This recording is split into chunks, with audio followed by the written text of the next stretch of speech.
Olá pessoal, hoje é dia de review aqui no nosso canal do Akasha.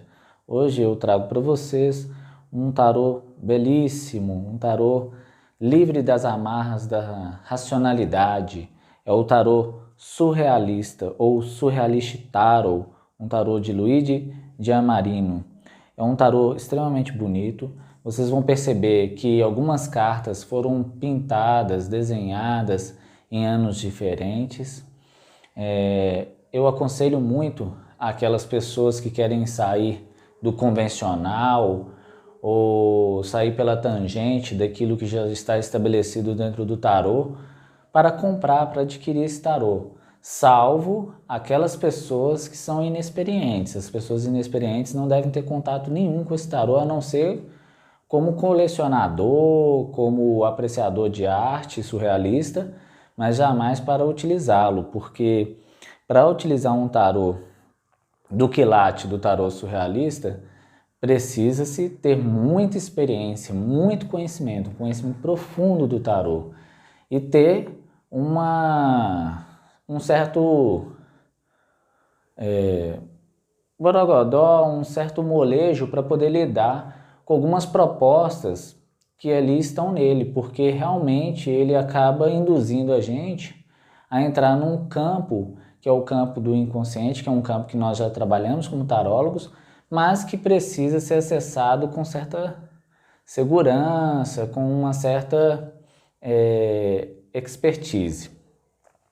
Então esse tarô ele tem por base a influência que o senhor Luigi teve do então poeta André Breton, que foi uma das pessoas envolvidas nas primeiras diretrizes ou linhas orientadoras do movimento surrealista por volta de 1924.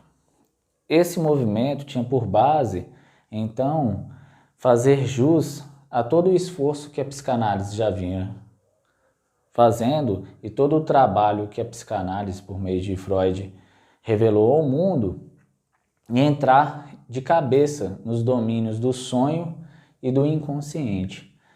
É muito legal porque o próprio André Breton ele diz que o estado de loucura utópica nada mais era do que o funcionamento real do pensamento, ou seja, a ausência de todo e qualquer domínio exercido pela razão à margem de qualquer preocupação estética e moral. Então vocês vão perceber que ao longo das cartas que eu for passando, não tem preocupação nenhuma em aquela imagem fazer algum sentido, ela ter o seu paralelo no mundo factual, não tem nada disso, não busca fazer analogias e nem nada.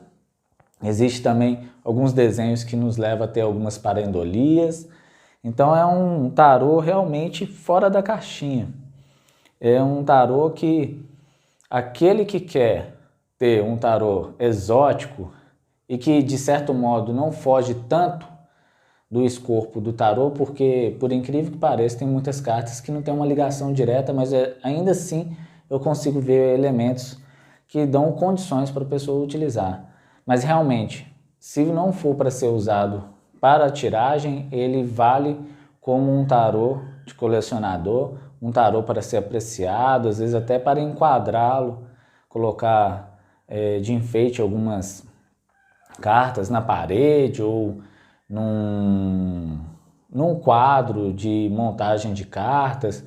É belíssimo, é muito interessante. E são cartas desenhadas em anos diferentes, então a gente consegue ver algumas influências que quem desenhou teve, algumas mudanças, algumas nuances, então dá liberdade para a pessoa se expressar. Então o surrealismo está muito ligado àquela questão de você expor a realidade, mas não de forma fidedigna, ou seja, não há paralelo, não há uma contraposição exata daquela figura, daquele desenho no mundo real. Utiliza-se de elementos reais, mas os extrapola. Então é uma viagem realmente ao inconsciente. Eu vou já mostrar a próxima carta, que é a carta do mago, mas preciso falar com vocês que é um tarô que a gente, pelo menos no livro, propõe algumas ditas assim, forças de expressão, como se fossem palavras-chave, mas não são bem palavras-chave, são citações. E aí eu vou colocar carta a carta, pelo menos os arcanos maiores, e vou fazer essas citações. E aí os arcanos menores eu vou correr na sequência que veio já de fábrica, ok? Então acompanhem comigo o louco, que é este que já aparece na tela de vocês, junto com a carta sobressalente. A citação é o universo proibido. Agora nós temos o mago. Observem bem o mago.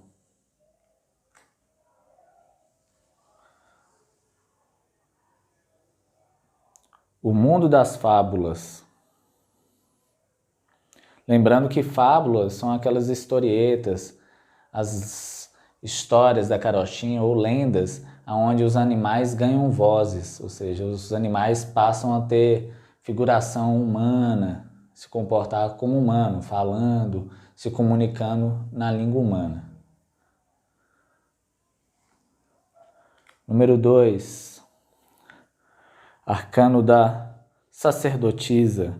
Nós temos a palavra clarividência. Agora nós vamos para a imperatriz, carta número 3, que tem a citação a giganta. Vocês percebem que ela é grande, ela é muito alta dentro da ideia dos outros elementos iconográficos da carta. Mas não sei dizer muito bem porque ele escolheu esses nomes. Pelo menos isso não é posto claramente no livro que acompanha o tarô. Número 4 é uma figura do próprio Freud, olha lá. Uma figura icônica, que é a citação ao monstro crisálido. Lembrando que crisálida é aquela carapaça, aquele casulo que a larva ela se coloca e fica ali maturando até se tornar uma borboleta. Ela quebra a crisálida, ela se liberta. Então, um processo de libertação, como eu havia dito, que é uma das linhas,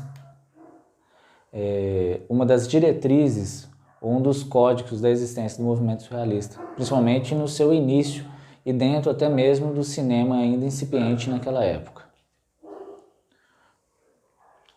Número 5, arcano número 5. Achei muito interessante esta abordagem, o Hierofante. Todo de madeira. A citação para ele é o grande libertador.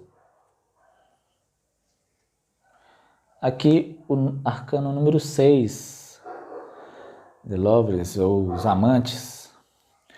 O enigma do desejo.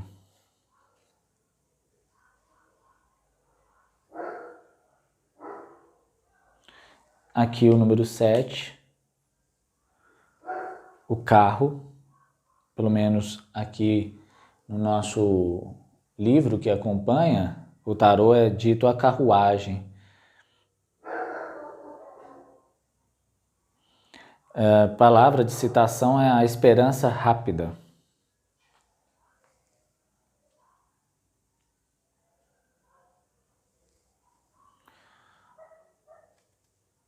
Oito, a justiça, a máscara vazia. Muito interessante também.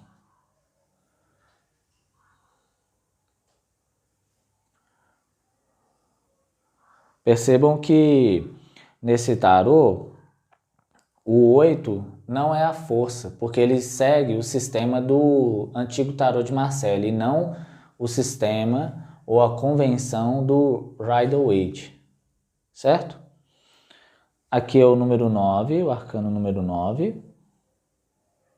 Então nós vamos ter o eremita,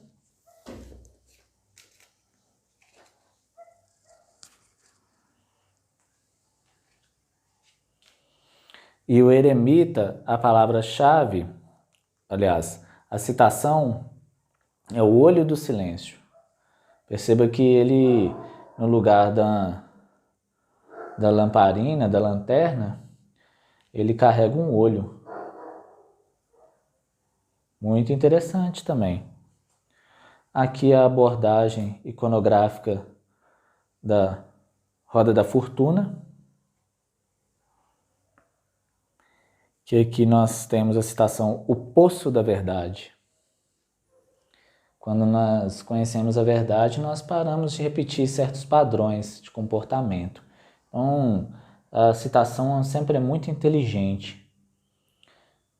Vale também muito vocês estudarem um livro. Compensa muito. Eu sei que algumas pessoas compram alguns tarôs e não lê os livros. Eu acho isso um erro grave, porque é no livro que traz a visão de quem encomendou a um desenhista, um artista, do próprio artista somado ao do tarólogo, que é extremamente importante, entra como um adendo aos significados de base das cartas.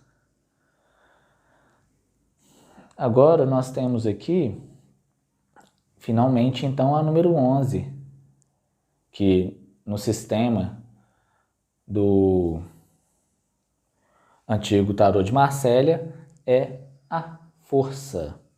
E a citação da força é o brinquedo secreto.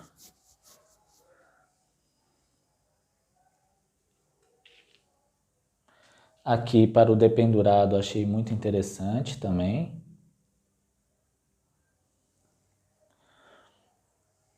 O dependurado a gente observa que é um Pinóquio. E que ele chama de um enforcado. É o espaço suspenso. Número 13, a morte. Achei bem moderna esta carta. Vocês podem perceber que existe o alien aqui, ó.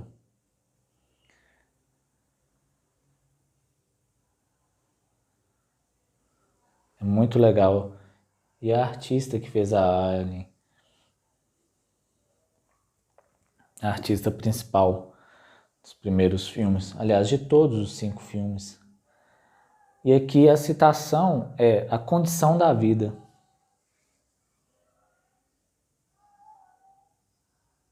A condição de vida sempre nos leva a transformações. Aqui agora nós temos o número 14, o arcano de número 14, a temperança. E a temperança é o banho de cristal, a citação. Achei muito criativo também. Muito incomum, inclusive. Aqui nós temos o diabo.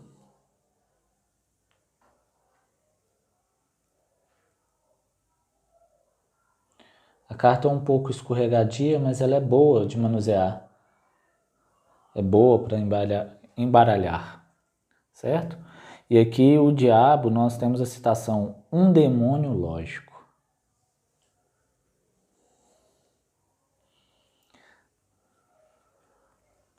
A torre. Essa torre em si eu já não gostei tanto, não achei tão interessante. E a citação da torre é o ponto fraco. A citação para mim é melhor do que a própria iconografia da carta, o próprio desenho da carta. Embora expressa perfeitamente a citação, mas eu não gostei da forma que foi colocado como um ponto fraco o elefante de pernas fininhas.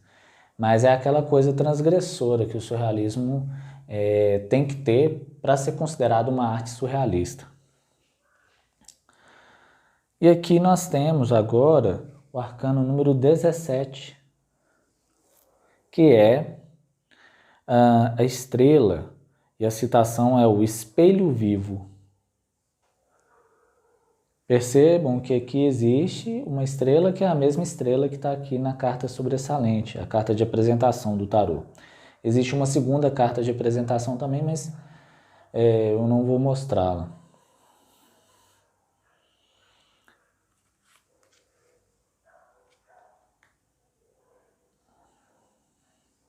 Aqui a lua, e a citação da lua é a chave dos sonhos.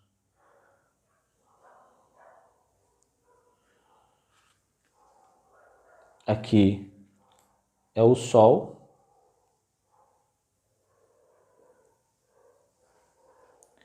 E nós temos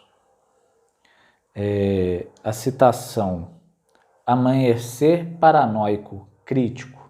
E realmente é uma paranoia total, porque se vocês olharem bem, aqui existe um cisne, um parente próximo do cisne, e na verdade o cisne é um grande ovo frito. É bem louca a coisa. Agora nós temos a carta do julgamento, o arcano número 20. E aqui, no arcano número 20, nós temos a citação vox angélica. Vox é uma palavra do latim que significa voz. Então, a voz angélica, ou voz angelical, voz dos anjos, que é o anjo que toca aqui o clarim, não é? Ou trombeta. E ali estão as pessoas subindo de uma superfície instável, como se fosse metamorfos ganhando forma humanoide. É um ressuscitar de fato. Bem, agora nós temos a última carta dos arcanos maiores, que é a carta do mundo, quando o louco completa sua trajetória por dentro dos arcanos maiores. A carta do mundo, a citação é nascimento de uma galáxia. Eu acredito que é quando realmente nós entramos num locus universal por meio de uma galáxia específica, é que realmente nós iniciamos a nossa jornada aqui no reino natural. Bem, então estes foram os arcanos maiores. Vamos seguir a sequência, na sequência que ele vem de fábrica, certo? E para os arcanos menores também tem citações, mas para que o vídeo não fique muito extenso, porque eu tenho visto que nem sempre existe uma adesão de visualização até o fim, quando a gente faz um vídeo com mais de 20 minutos, eu vou seguir colocando as cartas e vocês vão observando.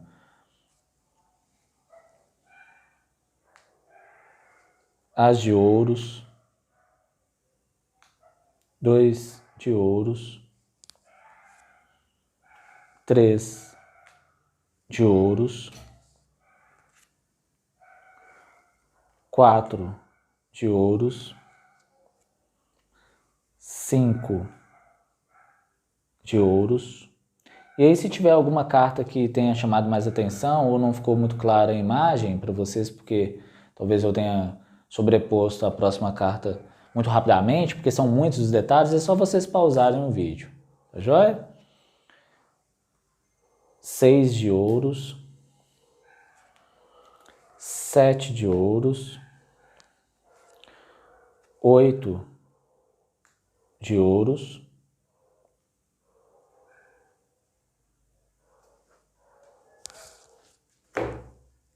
'Muito bonita, por sinal, esta carta.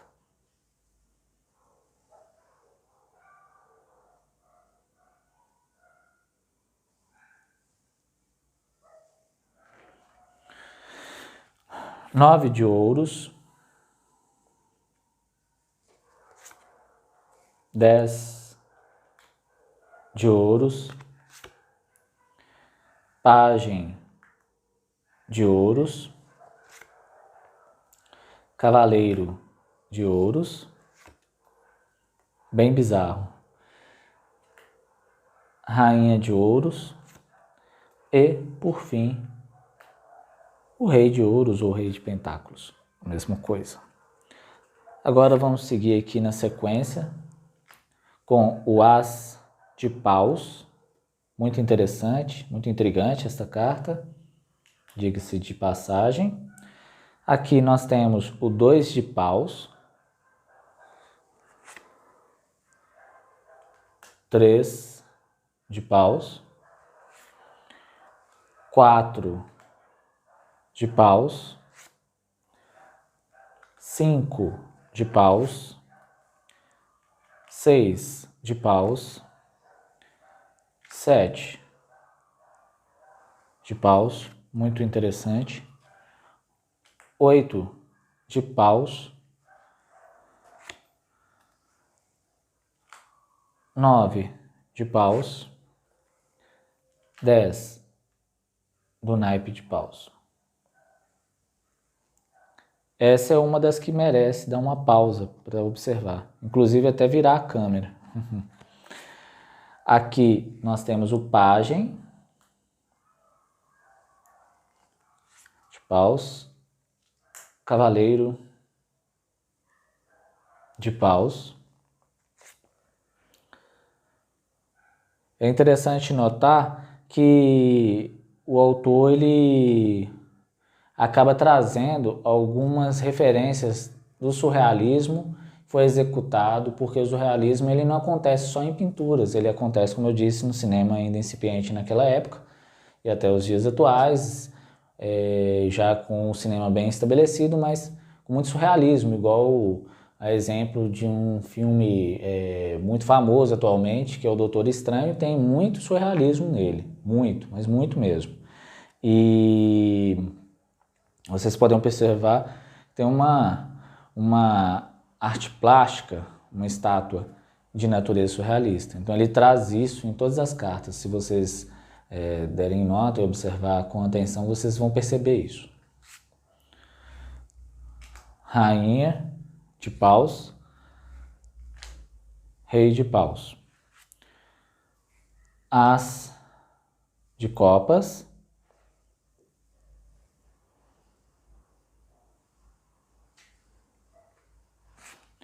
aqui o 2 de copas, o 3 de copas, bem interessante, o 4 de copas, o 5 de copas. Inclusive esse personagem que aparece aqui de chapéu é o mesmo que vem na caixa. É o tema de apresentação do tarô. E ele está presente mais de uma vez no tarô, como vocês mesmos viram no 7, no arcano número 7, o arcano maior do carro, que ele chama de carruagem. Está presente também na roda da fortuna. Aqui é o 6 de copas, 7 de copas, 8 de copas, 9 de copas, 10 de copas, que eu achei bem interessante.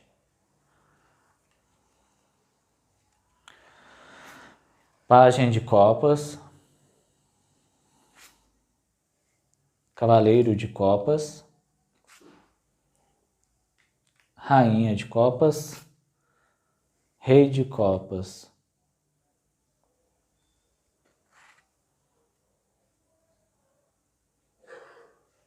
Esse distorce bastante a realidade, é bem na vibe do surrealismo mesmo. Aqui o as de espadas, as of swords. Aqui o 2 de espadas, 3 de espadas.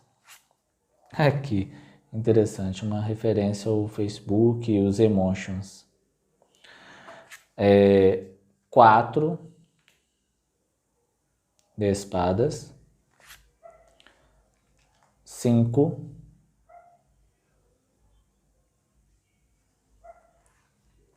olha só, se digladiando logo em cima da cabeça, então um digladiar, um duelo mental, uma confusão, uma complicação,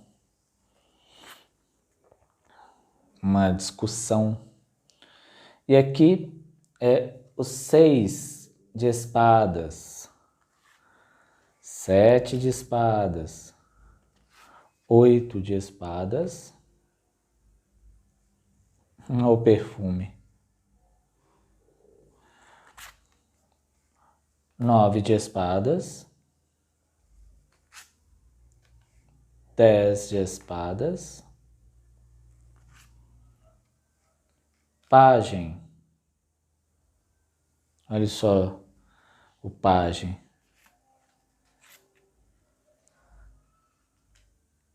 cavaleiro de espadas. Achei bem simples, mas interessante a ideia aqui que ele quis retratar na Rainha de Espadas. E aqui, por fim, o Rei de Espadas. Bem, pessoal, foi isso que nós queríamos mostrar a vocês. É claro que gostaríamos de falar muito mais sobre esse tarô, abordar algumas cartas com vários desdobramentos, com várias incursões e raciocínios, mas deixemos isso para outro momento. Comentem aí conosco o que vocês acharam e repassem esse vídeo o máximo de pessoas que vocês puderem. Eu agradeço